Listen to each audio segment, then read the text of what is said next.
ko alam ba't ako naiyak sa kanya dun.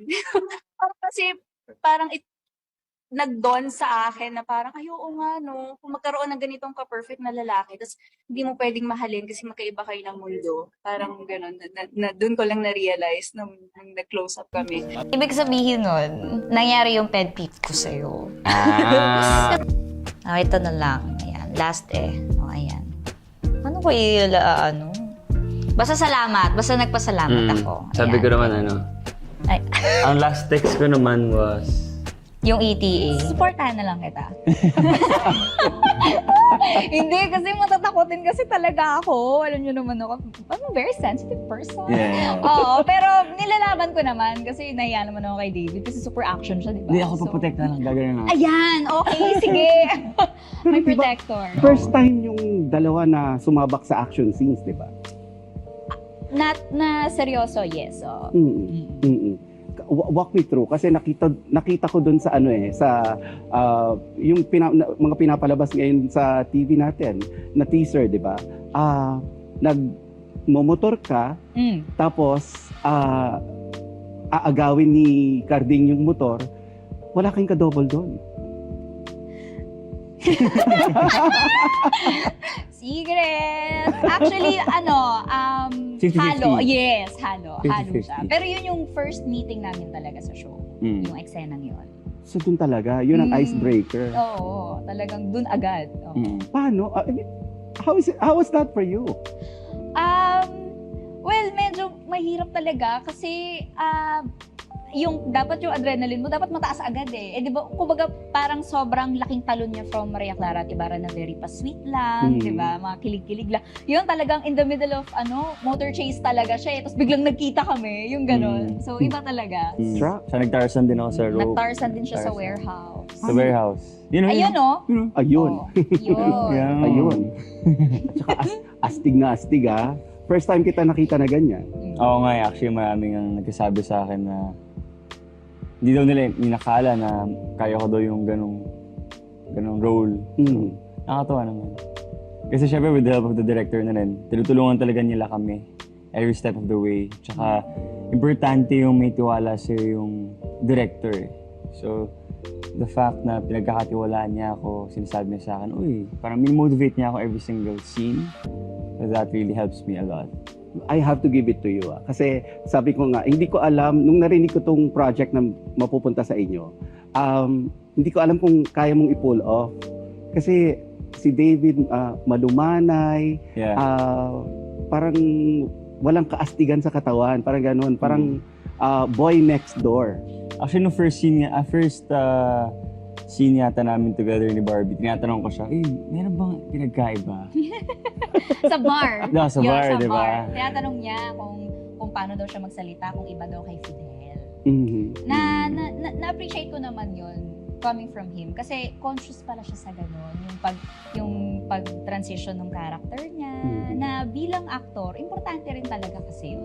Conscious effort na dapat ma-improve mo yung sarili mo from your previous project. So, appreciate ko naman yun from him. And yes, iba. Kailan mo inaano yung switch? Parang, wait, Carding ako ngayon. Ngayon ba, ano ka? Ano ka today? Fidel, de joke lang. David. Napaka, lumanay no? Siguro, I think may mental switch lang din talaga sa pagiging aktor na, okay, Carding ako ngayon. Siguro nasa environment na rin, nasa damit na sinusuot ko, and I think familiarity with the character. So ngayon medyo nasasanay na ako even in real life. Minsan gano'n na rin ako magsalita. Talaga? Minsan parang yan yung ano mo. Nadadala mo sa bahay, si Carding? Oo, sa mga kaibigan ko. Bakit parang nadadala mo dito yung role mo gano'n. Method sabi ko. Very Hindi. serious actor. Di ba sabi ko, serious actor. Oo nga, tama. Pero si Barbie, Dino. Yes, Di ba? Dino naman. Kasi yung original, meron ding this guy, si Sharon Cuneta, pero hindi lalaki. Dig na yung before, diba? Basta nagbago siya ng look, pero babae pa rin. This time, ginawa nila, ginawa nilang talagang totally different from Monique. Lalaki talaga. Kasi nga, may pinagtataguan. Meron. Oo. Oo. Kasi naloka ako, biglang may gusto palang pumatay sa akin. Nang wala naman akong ginagawang masama, so napilitan ako magtago. Ang dami mo na nagampanan Oo. na naging dalawa na nga yung mukha mo. Oh, exactly. Oo, pero this time, first time mo yatang gumanap na lalaki. Yes, totoo yan. Gagaling niya doon. Totoo. Hmm. Nung nag-shoot pa lang tayo, alala mo yun, yung sa, yung shoot natin sa posters. Oo. Parang sa galing nito, mga ganun. Tagbiyahin ko kaya to. Akala mo 6'1", no? Oo eh. Tagbiyahin ko kaya ganun. Meron Pinlano talaga namin to. Pinlano namin. Talagang masterminds talaga kami ng love Noong team. 2016 pa lang na nag-audition ako, pinlalo na namin, 2022, mag-love team kami. Oo. Dapat after ng pandemic tayo yung talagang cure sa lahat ng Pati yung kalungkutan. Fidel, alam ko na talaga eh. Ikaw na talaga yun. Oo, 2016 pa lang. Kita nyo? Sabi ko sa inyo. Hindi. Actually, Hindi namin alam. hindi namin In-expect. talaga ine-expect. Kasi prior to Maria Clara at Ibarra, galing din kami sa show together yung Mano po. Kami rin yung huling nagka-work talaga. So dito, talagang walang expectations. Kasi parang wala namang anything na nangyari doon sa Mano po. So between the two of us, yung characters namin. So parang dito sa Maria Clara at Ibarra, hindi rin naman yun yung naging focus talaga nung initial story, 'di ba? So, sobrang nag-click na lang talaga, tapos mas doon na rin na umikot yung storya. Meron Kasi kaming ganun call, din nag-air kami nung weekend. Tinanong ko yung mga kasamahan ninyo kung sino yung pinaka-astig. Si Barbie yung nanalo eh. Kasi nga, very soft-spoken si David. Mm-mm. Diba? Very, Anong opa. motivation mo, Barbie, para maging ikaw si Dino? Seriously? Nanood ako ng pelikula ni Hilary Swank, yung Boys Don't Cry. Just to get a reference of how an actress can portray sobrang a guy role, parang gano'n. Pero hindi naman sobrang ganun kalala na parang katulad kay Hilary Swank. Kasi eto, disguise ko lang naman talaga siya. Kung paano lang siya gumalaw, na tinignan ko lang kung paano gampanan ng isang actress ang lalaki. So, yun. And sabi mo nga, ang gumanap nito dati si Sharon Cuneta at Yes. saka si Senator Robin Robin. Padilla. Napanood nyo ba yung series para pagbasihan nyo? Yeah, several times ko siyang pinanood. Mhm. Of course, kailangan ko ng reference. And also, medyo minamold ko yun kung paano magsalita. Si Carding now na ako yung nagpo-portray. And siguro yung flow din ng buong movie. So I watched it siguro mga 5 times habang nagka-cardio ako. Tawa ako kasi magkaiba kami. Siya pinanood niya habang nagka-cardio. Ako nakahiga. Nakahiga ako siya pinanood. Habang Talagang kumakain. Patulog levels. Ganon. Magkaiba talaga kami. Ako naman, pinanood ko dahil gusto ko siya mapanood. Dahil hindi ko siya napanood before. So, mabuti na lang meron siya sa YouTube. So, napanood ko siya. And sobrang nag-enjoy ako sa buong movie. Sobrang kinilig ako. So, ayun, nakakatuwa na parang mas lalo akong na-motivate at na-excite na gawin tong TV adaptation. I think nung nakikita ko na siya sa TikTok, kasi, di ba, kapag like ka na sa TikTok, it means people like it, di ba? So, I think doon ko na-realize, Ang galing gumawa rin Yan. kasi ng mga fans ng mga Edits. oo. Yung Yeah. mga parang mini music video, ganyan. Tapos pinagko-compile nila yung mga clips namin, ni Fidel, tsaka ni Clyde, gano'n. Ako, feeling ko, eksena-wise, parang nag-away tayo, sinampal mo ako. hindi pa yun eh. Mas yung yung binigyan mo ako ng panyo, yun di ba umiiyak ako dun sa gubat, tapos binigyan mo ako ng panyo. Feeling ko yun. Okay. Kasi parang nung time na yun, ang daming nag-tweet nung episode na yun. Tapos nung parang nag-bow siya sa akin sa pag-save kay Ibarra, from the buhaya, ganon. Kasi yun yung time na nag-switch talaga yung character ni Fidel. From yung arrogant na mayabang na negosyante, ganyan. Tapos doon parang nagbow siya kay Clay, ganon. Feeling ko, eksena-wise doon. Actually, prior to Maria Clara, sabi ko nga, baka last ko na yun. Kasi parang na-take over na nung yung liking ko and love ko sa business, yung pag-artista. But Maria Clara happened and nag-work yung love team namin. So, I'm here, getting interviewed by you guys. So, I mean, I'm super thankful kasi yung mga ganito opportunity rare lang, and also, like to be love team with Barbie. Siya yung pinakamagaling na artista. Pinaka-hot. Pinaka-sexy, pinakamaganda. Yun. Wala ka na talagang Diba? hanapin Kita niyo pa. yung sincerity talaga. Diba? So, yun, kasi syempre di ko min-expect na maging artista diba? And like dati nga, nasa, nag-audition ako sa show mo, Meant to Be, diba? Nahihiya pa ako sa kanya, ngayon, Hindi ka na nahihiya. hindi na ako Hindi na siya nahihiya. diba? Love team na kami. So yun, nakakatuwa, tsaka nakakaiyak. Naiyak ka? Naiyak din ako. Lalo na kahapon. Hindi, good job kahapon. Very different.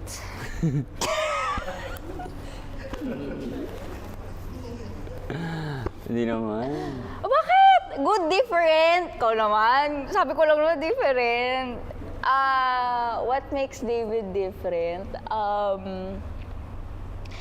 Hindi ko alam kasi kung up to now, aware siya kung gaano siya kasikat. Kasi parang paikot-ikot pa rin siya kasi di ba? Parang kung saan ko pa rin siya nakikita, alam mo yon.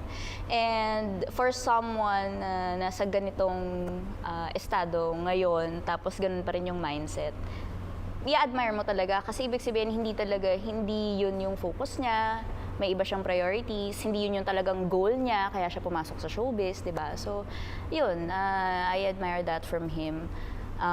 And also yung pagiging genuine niya.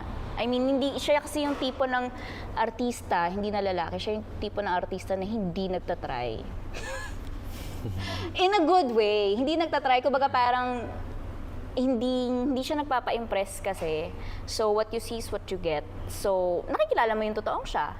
Pag may tinanong ka sa kanya, sasabihin niya kung ano talaga yung nararamdaman niya about it. Bahala ka na kung paano mo tatanggapin yun. Pero, ganun siya. Pero, I would consider David as one of the most sincere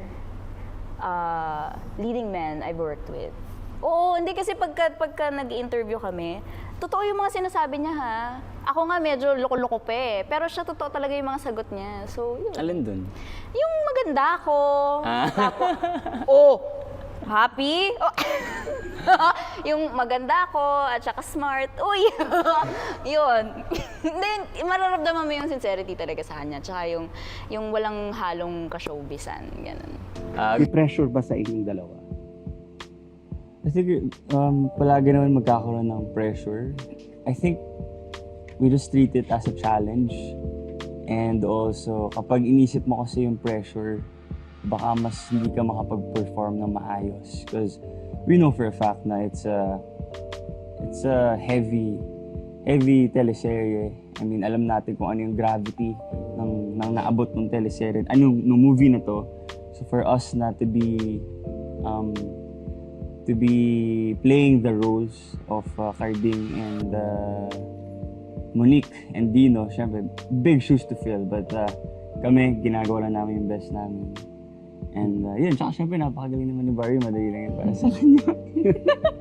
Ba't ka natatawa? Ako naman, para sa akin, may pressure, yes, oo naman. Pero, hindi naman kasi namin talaga pinangarap din na somehow ma-meet yung kung ano yung original.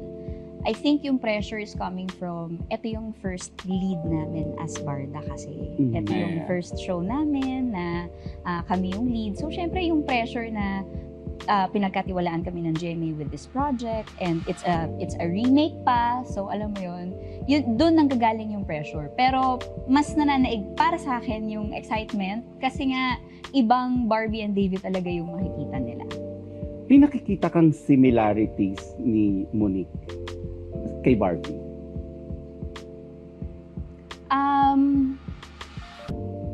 I guess, yung pagmamahal sa tatay. Ang pinagkaiba naman ni Monique sa lahat ng nagampanan kong roles before, this time, meron akong resentment towards my mom. Na parang lagi kasing mapagmahal na anak ako sa nanay, di ba? Parang ang laging nawawala yung tatay ko, laging ang hinahanap ko yung tatay ko. So this time, ngayon, ang nakasama ko talaga, lumaki talaga ako sa tatay ko, na ginagampanan ni Mr. Tonton Gutierrez. Tapos baliktad naman dahil ngayon may tampo ako sa nanay ko. So doon manggagaling yung bubog ni Monique. Kaya kahit na parang may death threat na siya, hindi siya tumakbo sa nanay niya. Naghanap pa rin siya ng ibang mapupuntahan. David, ikaw? Meron ka ba Carding. nakikita similarity kay Carding? Siguro yung love for my siblings. Pero si Carding sa mga anak niya. Siguro yun. And si Carding kasi yung gagawin ng lahat para makuha niya yung gusto niya. And I think ganoon akong tao. And yun. Gusto ko lang sabihin na napakagaling mong artista and thank you for understanding me. Also, thank you for si David kasi ginijudge ako na ito eh. Thank you for being a good love team. And I wish you all the best. Tsaka galingan mo sa para video greeting. Wish all the best. Study hard. Ano ba yun? Video greeting. Ramdam niyo yung sincerity? Nararamdaman niyo ba? Actually, totoo, good, tsaka good influence ka talaga kasi kung di ko yung katrabaho ko, malamang Namula ka, Neng. malamang mga 2 hours late ako, gano'n. So ngayon, hindi na masyado. Hindi Little na lang. Hindi na siya Diba? late. So, Yes! So, ayun. Tsaka, galingan mo pa at tsaka lagi mo tatandaan na ang Why? buhay. I weather. Joke lang. Na syempre gusto ko rin, gaya ng sinabi ko dati sa past interview na sana ma-explore mo pa yung world, diba? So, yun lang. Yes. Ibang klase yung may naiyak ako. Oo. Ako naman, ang ano ko sa'yo, I hope to meet you soon. Take care, God bless. Take care, God bless. Ang message ko naman sa'yo, David. Chat mo na lang.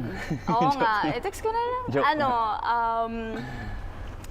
Now na close na tayo. Yeah! Finally, after ano? 3 Finally! years. Hindi, in fairness, feeling ko nag-work talaga na nag-meet tayo halfway.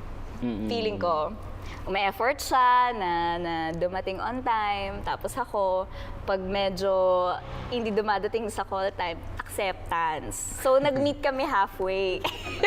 So, finally, medyo nagkakatsikahan na kami. So, medyo nakikilala na namin ang isa't isa after what? 4, 5 projects? Finally po, opo. And ang na-discover ko talaga kay David, Yung killer smile. sobrang killer. Kamatay talaga. Hindi talaga ako tatawid dun. Hindi. Ang na-discover ko talaga kay David, kung gaano siya kaseryoso sa mga businesses niya. So, from there, dun ko na-realize yung pagpapahalaga niya sa oras. So, ngayon nagigets ko na why he always needs to leave early, bakit minsan late siya dumadating, nabuo yung understanding na ganun. So, parang from there, nag-start na yung friendship namin na in a mature way na agad, yung ganun. Kasi nakilala na namin yung isa't isa. And also, si David kasi, pwede mo siyang kausapin about the most random things to the most personal things about myself. So I really appreciate that about you. And nakikinig kasi siya talaga, nakikinig ka talaga pag kinakausap kita and naaalala mo yung mga kinikwento ko sa'yo. Kaya minsan natatakot ako. Ano nga yung kinuwento ko sa kanya? Maalala niya yun. Okay lang. Quiet.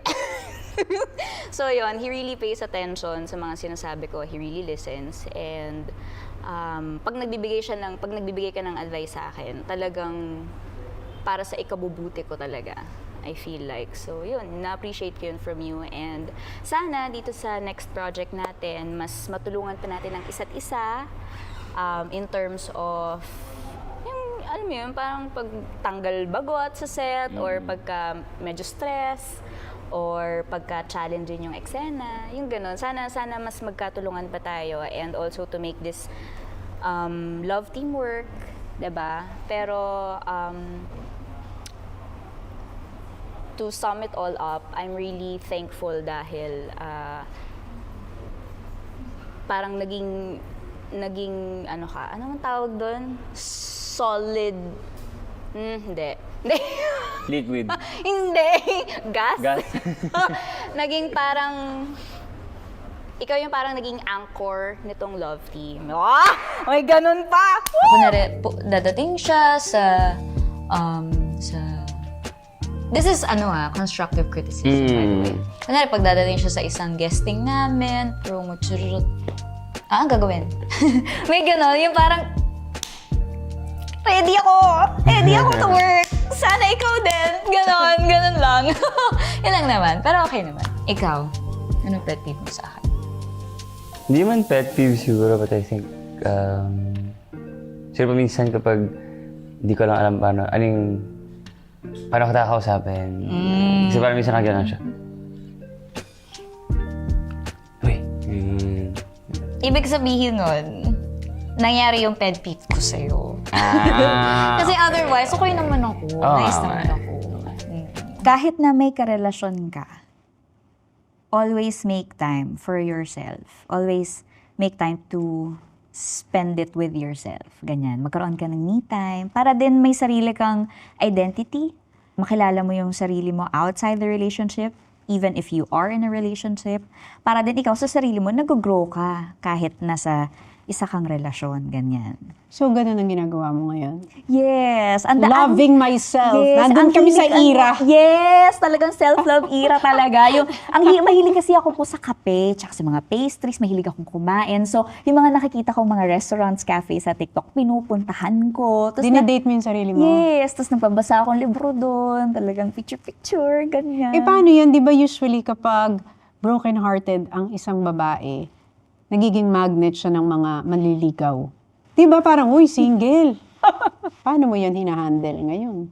Alam niyo, Miss Tony, doon ako nahihirapan. Ang lakas talaga nga naman. Nagkahirapan ako. Hindi, nahihirapan ako kasi for the longest time, I was in a relationship. Yes. So now that I'm single, I don't know when someone is trying to show Nagpaparamdam. interest or just really genuinely like caring for me or talagang friendship lang yung gusto or flirting na ba to. Hindi ko ma-navigate. Hindi namin ma-discern. Diretsuhin nyo na kasi. Hindi ko talaga naiintindihan yan. Pasensya na kayo. Nag-message na sa mga applicants. Oo, pasensya Please na. naman, Oo. rekta nyo na to. Either be direct or hindi ko talaga maiintindihan yan. Pasensya na. So, kumbaga, ito ang puso mo ngayon. Naku po. Ito ang heart mo ngayon. Nakaganyan ba siya? Nakaganyan? Oh, nakaganyan? Feeling ko naman nakaganito. Ay, nakaganyan kami. Nakaganito. Okay, we Oo. are open. We are open for applicants. Charot. Gusto ko yan. Kasi this is the era where you can choose. Yes. Eh, paano yun pag siniship kayo ni David? Si David parang Napunta kay David. Hindi kasi si David parang hindi na rin alam kung ano isasagot dito nung kinausap ko. Kasi talagang... Bakit? Ano bang tanong? Nagkanda pawis-pawis na lang din siya eh. Yun nga, nahihirapan din siya na may pressure kapag may nagsiship sa inyong dalawa. It's still really all about you being ready or not. Ganyan. the maturity of Barbie. Yeah. Talaga nga naman, mga Yun. wisdom na. Yes. When it comes to relationship. Oy, galing kami sa 7 years. Ang dami na namin alam natutunan. ko na yan. Oo, tsaka galing ako sa 7 years, hindi naman para mag-talking stage pa. Kung ayaw, ayaw. di ba? Ayaw! Oo, Kiss! Next! Next. Thank you, Thank next. you, next. Ang sa lalaki, dapat siyang gagawa ng first move. Yon. To show the interest sa babae. So, talagang nag-serve na lang siya ng ganun. Ayun. So, David, parang alam mo na yung Cheers. sinabi. O, di ba? Cheers. Cheers. Alam mo na yon. Meron ka na bang boundaries and like qualities na ito ang mga non-negotiable? Ano nga ba? Gagawa ka na ng model na ito. Yes! Gagawa na tayo ng bagong model. Ito na ang mga hinahanap ko sa relationship at this stage of my life. Ay, tinanong ko yan kay David. Ngayon, medyo pag 30 ka na, medyo, tas nagkaroon ka na rin ng mga relationship na ano mo na nananavigate mo na ito ang mga qualities na gusto ko. Isa-isahin natin. Go. Siyempre, physically, maganda. Siguro, chinita na, hindi masyadong chinita. Ayo. Yung Nahirapan mo naman sila. Yung mukhang Anong chinitang hindi chinita? Very specific Medyo hilaw. May pagkamistisang chinita, gano'n. Ganun yung type ko. Maputi. Maputi. Mahilig siya sa maputi. Chinitang, hindi may pagka-chinitang mistisa. Yeah. Kayo na bahala mag-isip kung ano yon. Okay, ano pa yung isa? When you look at a girl, anong una mong napapansin? Eyes? Eyes. May ganun no? Ano yung mga qualities? Pasok nga daw Chinita na hindi chinita, nahirapan din kami doon. Ano naman yung chinita na hindi chinita? Ba't tinawag mo pa chinita, David? So, mga tao, kasi Barbie yan, kasi malaki mata niya. Pero chinita siya pag tumawa. Pwede, diba? pwede pag tumatawa. Kaya pasok ka nga daw sa mga qualifications. So, nagbigay na si David ng qualifications. Ikaw naman. Out muna si David, pero as Oo nga, Barbie. in general. In general, what are you looking for? Physical muna. Okay, so physical na hinahanap ng isang single na Barbie. Gusto ko malakas ang dating. Saan dating? Halaga nga naman. So regardless kung like sobrang gwapo or ganyan. Kasi may mga alam ko gwapo. yung sinasabi mo Diba? yung may arrive. Yes, meron. Oo. At saka on time, umarive. On time umarrive. Huwag mo kaming Wag naman sana pag-iintayin. late. Oo. Huwag ka baka late dyan. Oo. Tapos, gusto ko palaging mabango. Mabango. Magpisik-pisik na kayo ng mga pagbango. Pisik-pisik na. Pagdadaanan niyo si Barbie. Okay. Tapos, gusto ko clean looking. Mukhang Prince Charming, ganyan. Yun Mukhang na. Disney Prince. Mga ngarap na rin lang naman tayo, di ba? May magsiset na rin lang tayo ng type. Eto na tayo sa qualities ng personality, ng ugali. Gusto ko masarap kasama, masayang kausap, sensible, empathetic, may sense of humor. Parehas kami ng humor, ganyan. Kasi feeling ko pag ganun, hindi kami mauubusan ng pag-uusapan. And gusto ko goal-oriented. Gusto ko family-oriented. Stable. I mean, hindi naman na siguro kalabisan yon kasi 27 na ako. Gusto naman natin ng financially stable sa buhay, di ba? I mean, not that hindi ko kaya. Gusto ko lang din kaya niya. Para Kaya mong tumayo at kaya rin niyang tumayo ng kanya. Kasi as a breadwinner, di ba? Ako, alam ko na patunayan ko na kaya ko na. So, sana kaya din ng magiging future. Kasi, syempre, pag nagka-family, ganyan, you want to share the responsibilities, ganyan. Yun. Tapos,